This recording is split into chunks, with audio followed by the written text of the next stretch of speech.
क्या सच में foreign civil engineers ज्यादा टैलेंटेड होते हैं या फिर प्रॉब्लम टैलेंट की नहीं है, सिस्टम की है?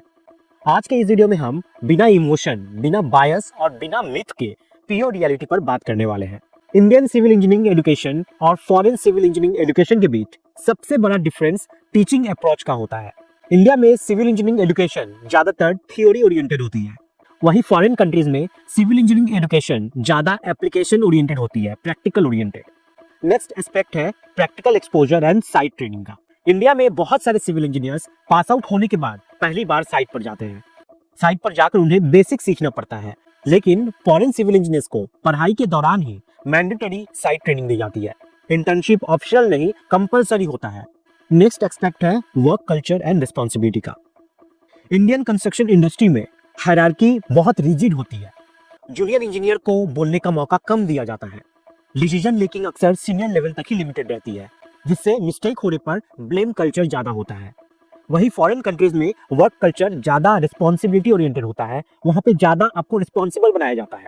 नेक्स्ट एस्पेक्ट है टेक्नोलॉजी और टूल्स का यूज। इंडियन सिविल इंजीनियर्स अभी भी कई साइट्स पर मैनुअल मेथड्स पर डिपेंड करते हैं। ड्राइंग टूली तक ही लिमिट होती है, प्लानिंग एक्सेल और पेपर पर होती है।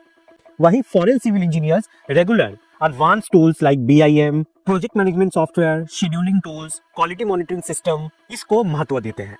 नेक्स्ट एस्पेक्ट है सेफ्टी कल्चर का डिफरेंस। इंडियन साइट्स पर सेफ्टी को अक्सर एक्स्ट्रा कॉस्ट समझा जाता है, लेकिन फॉरेन कंस्ट्रक्शन साइट्स पर सेफ्टी नॉन निगोशिएबल होती है। सबके लिए सेफ्टी ट्रेनिंग कंपलसरी होती है। रूल्स ब्रेक करने पर हेवी पेनल्टी भी होती है और इंजीनियर्स की परफॉर्मेंस सेफ्टी कंप्लायंस से डायरेक्टली जुड़ी हुई होती है। नेक्स्ट एस्पेक्ट है रोल डेफिनेशन एंड स्पेशलाइजेशन का। इंडिया में एक सिविल इंजीनियर से सब कुछ एक्सपेक्ट किया जाता है, लेकिन फॉरेन कंट्रीज में रोल्स क्लियरली डिफाइंड होते हैं। डिजाइन इंजीनियर अलग, साइट इंजीनियर अलग, प्लानिंग इंजीनियर अलग, क्वालिटी इंजीनियर अलग, और इसी स्पेशलाइजेशन की वजह से फॉरेन इंजीनियर्स अपने डोमेन में डीप एक्सपर्टाइज डेवलप करते हैं। अगला स्टेप है सैलरी स्ट्रक्चर और प्रोफेशनल रेस्पेक्ट का। इंडियन सिविल इंजीनियर्स की स्टार्टिंग सैलरी बहुत कम होती है, लेकिन फॉरेन सिविल इंजीनियर्स को उनके प्रोफेशन का क्लियर रेस्पेक्ट मिलता है। नेक्स्ट एक्सपेक्ट है कम्युनिकेशन स्किल एंड डॉक्यूमेंटेशन का part. Indian civil engineers technically भले ही स्ट्रांग हो, लेकिन डॉक्यूमेंटेशन और प्रोफेशनल कम्युनिकेशन पर कम फोकस करते हैं। वहीं फॉरेन इंजीनियर्स डॉक्यूमेंटेशन पे ज्यादा फोकस करते हैं।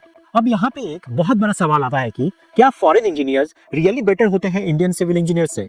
अब इसका जवाब है यहाँ पे नहीं, बेटर नहीं होते, लेकिन डिफरेंटली ट्रेंड होते हैं। Indian civil engineers adaptability, hard work और साइट प्रॉब्लम सॉल्विंग में अनमैच्ड है, लेकिन foreign civil engineers system, planning और प्रोसेस कंट्रोल में बहुत ज्यादा स्ट्रांग होते हैं।